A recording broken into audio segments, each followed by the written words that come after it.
Oh, bonjour. I am Francis Bonnefroy. I did not see you there. Well, while you're here, why don't you join me in a special midnight tradition? You see, I like to call it sexy story time with Les France. Foux De Fafa, Foux De Fafa, Foux De Fafa, aïe. Foux De Fafa. So, as you saw, tonight's story will be Shakespeare's Romeo and Juliet, which happens to be my favorite play. And we will be reading the Queen Mab speech by Mercutio, who happens to be my favorite character. Oh ho ho ho ho. Now, let us begin. Oh, then I see Queen Mab have been with you. She is the fairy's midwife, and she comes in shape no bigger than an agate stone. On the forefinger of an older man, drawn with a team of little atomies, that's a big word, over our men's noses as they lie asleep.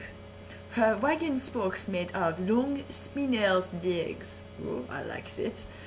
The cover of the wings of grasshoppers. Her traces of the smallest spider web. Her collar of the moonshine's watery beams. Her whip of cricket bone and the lash of film. Oh. Her wagoner a small grey-coated gnat, not half so big as a round little worm. Yeah. Pricked from the lazy finger of a maid, her chariot is an empty hazelnut, made by the joiner squirrel or old glove. Time out or mind the fairy coachmakers, and in this state she galloped night by night through lovers' brains, and then they dream of love. On courtiers' knees that dream on curtsies straight. A lawyer's fingers whose straight dream on fees. A lady's lips whose straight on kisses dream. Which oft the angry mab with blisters plague, because they're breathed with sweet meats tainted ale. Ooh, dear.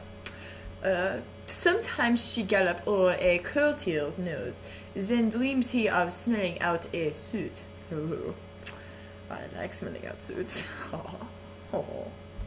And sometimes comes she with a tight pig's tail, tickling a parson's nose as he lies asleep.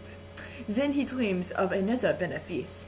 Sometimes she drives over a soldier's neck, and then dreams he of cutting foreign throats, of breeches, ambuscados, Spanish blades, of hells 5 fathoms deep, and then anon drums in his ear, at which he starts and wakes, and thus being thus frightened, swears a prayer or two, page turn, and sleeps again. That sounds like Le Prochain, maybe getting in a fight with Spain or something. This is that very mab that plats the manes of horses in the night, and makes the elf locks in foul, slutish hairs. I like that word, slutish. Which once untangled much misfortune bodes. This is the hag, which, when maids lie on their backs, that presses them and learns them first to bear, making them good women of good carriage. That is what must have happened to Hungary all those years ago. She must have had a run-in with Queen Mab. Anyway, thank you for joining me with Storytime with France. I hope you enjoyed Mercutio's Queen Mab speech. I know I did. I like the part about the lovers, as you can tell. Well, thank you very much, and I hope you had a good night. France is always with you. Oh. Foux De Fafa, Foux De Fafa, Foux De Fafa, aïe. Foux De Fafa, Foux De Fafa,